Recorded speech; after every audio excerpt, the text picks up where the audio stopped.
Hey Waffle Gang, I do hope you're well. My name is Mark and today we're checking out some more relationship stories, and if you do love a Reddit story, why not consider hitting a like, that subscribe and maybe that notification bell too.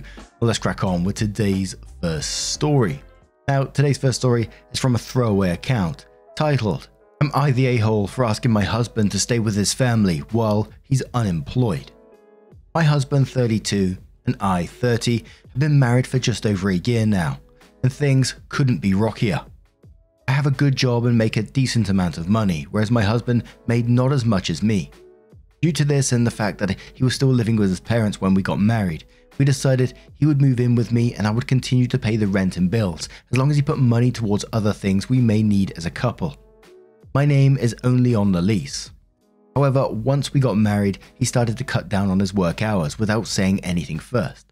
He gave the explanation that I made plenty of money for the both of us, so he could just work part-time and do the work around the house while I was the main breadwinner.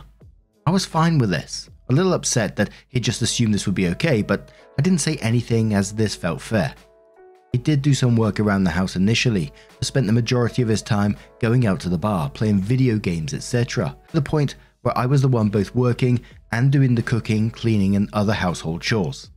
My husband told me he was laid off 2 months ago for reasons out of his control.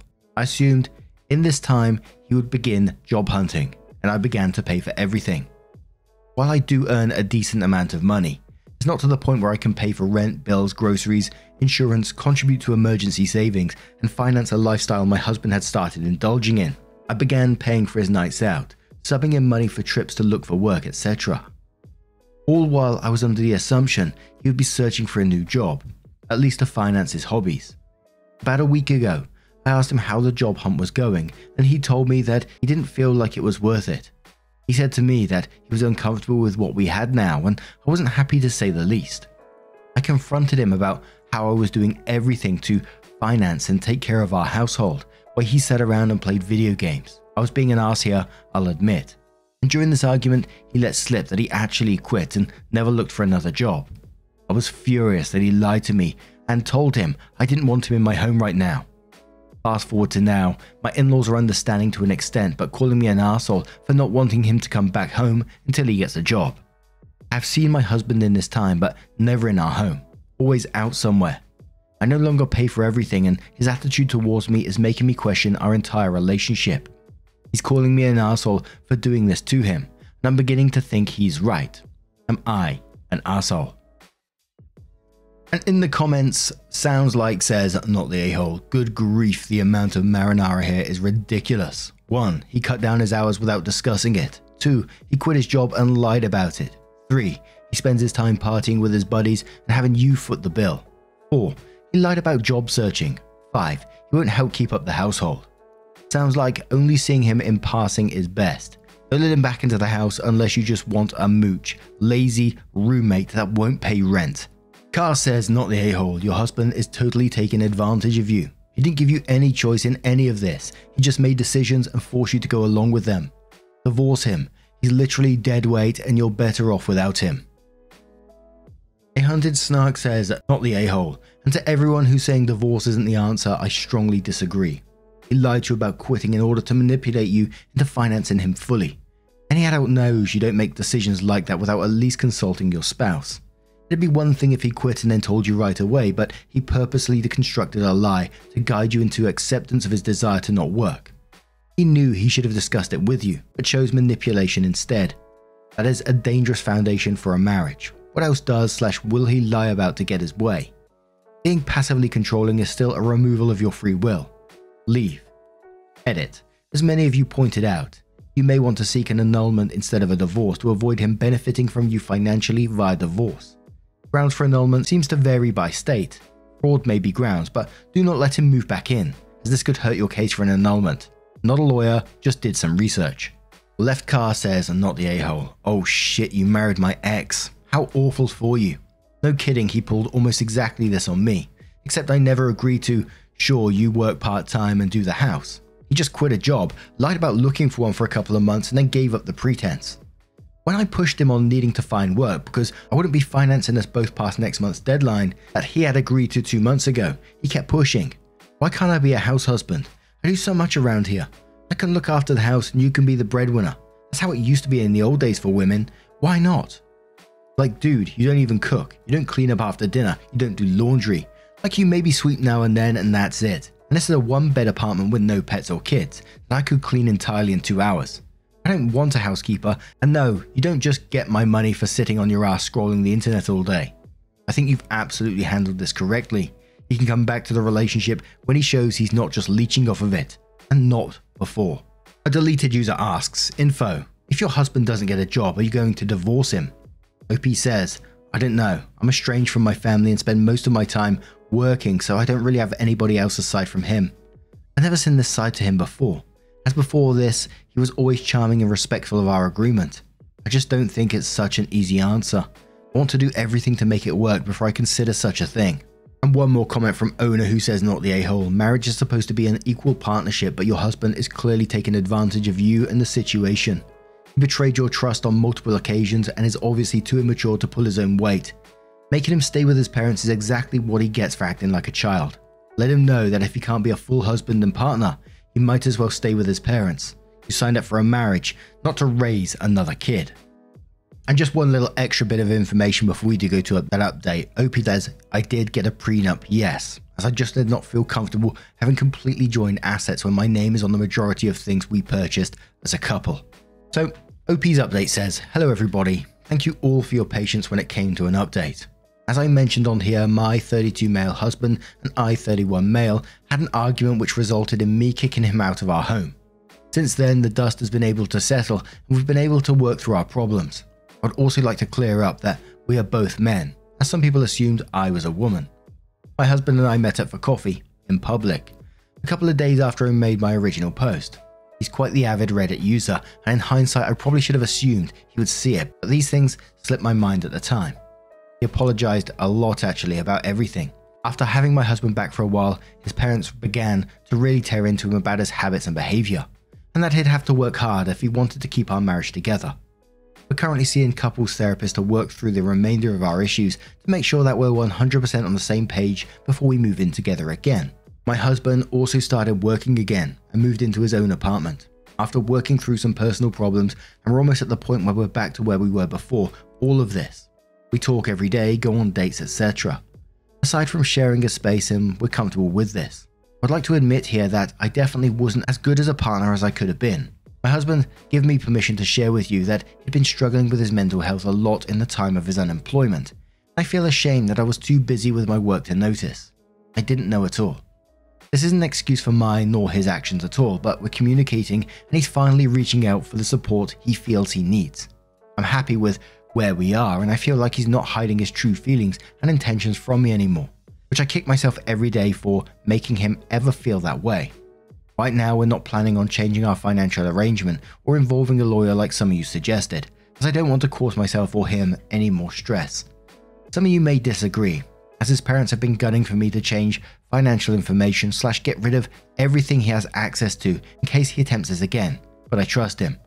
This man is the love of my life, and if I can't believe what he tells me is true, then I don't see a point to staying with him.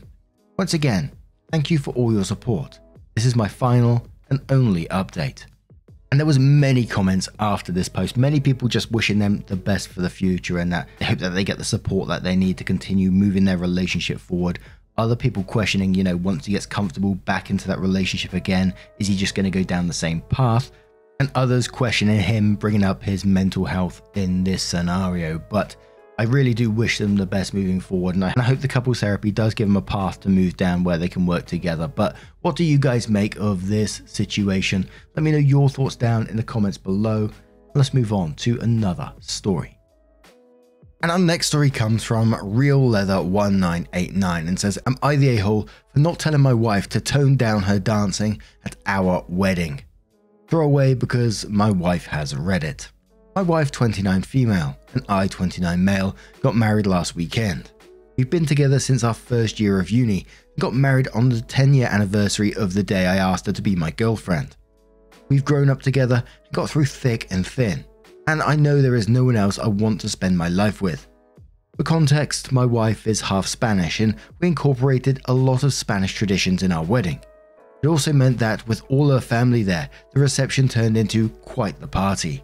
I was pretty tired after dancing for a while, so I went to sit and talk with my family whilst my wife kept dancing with her cousins and friends. After a bit of chatting, my mum and aunt essentially told me that they weren't too pleased with my wife's dancing to songs like Low and Sexy Back, saying that her slut drops and wiggling her bottom like that weren't appropriate on her wedding day and were disrespectful to me. To be honest, I didn't see anything wrong with the way she was dancing.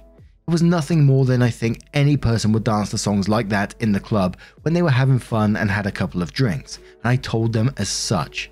They said I should tell her to tone it down. But she was having fun with her friends and I didn't see anything gratuitous about it, nor was she super drunk, so I told her it wasn't my place. We ended up wrapping up the party soon afterwards anyway. The morning after, we had breakfast with my family and my aunt mentioned to my wife that she was pleased that I eventually got her to tone down the fiesta. My wife asked what she meant by that and my mum told her about the conversation from last night. My wife has told me about this. I was talking to my dad and uncle at the time and didn't hear. My wife apologized but was then very quiet for the rest of the day. And when we left the hotel, she was very upset with me, saying I should have told her that she had offended my family and that she was humiliated that I hadn't told her anything about it on the night, like my aunt had assumed. I was sorry that she was humiliated, but I was not sorry that I hadn't told her to tone it down, because in my opinion, she didn't do anything wrong. She still thinks I should have just told her because now she won't have a good relationship with her in-laws. She doesn't have a good one with her parents. I'm mad at my mum and aunt and want them to apologize to us, but she refuses to bring it up with them and wants to apologize again to them when they come over this weekend. I want to stand up for her because I think they're being incredibly rude, but she doesn't want that. She wants to mend bridges. She's still upset with me because I don't see it her way and because I'm not sorry that I didn't tell her. So, am I the a-hole? Now to me, this is absolutely not the a-hole in this situation. I think you were showing respect by standing up for your wife in that situation and ignoring the stupid comments from mum and aunt in this situation. I feel like if you did say something to her during that evening, you would have ruined it because she wouldn't want to continue dancing the way that she wanted to, having fun with her friends and family. I think what they did was disgusting, and I'm glad that you're backing your wife up on this one. But Adverbs Are Dumb asks info. Did your aunt or mum give any indication that they were still upset at the end of the night? Asking because if I was the wife in this situation, I'd have appreciated a bit of warning that they might be a bit salty before going to breakfast with them, so I could prepare myself. You were right to stand up for her, and your aunt's comment was racist and uncalled for. I do think that if you had any indication this might be an issue, you should have given your wife a heads up so she wouldn't be blindsided. ETA, not the a-hole because your aunt seems to have made this racist comment directly to your wife after letting you believe her issue with her dancing had blown over.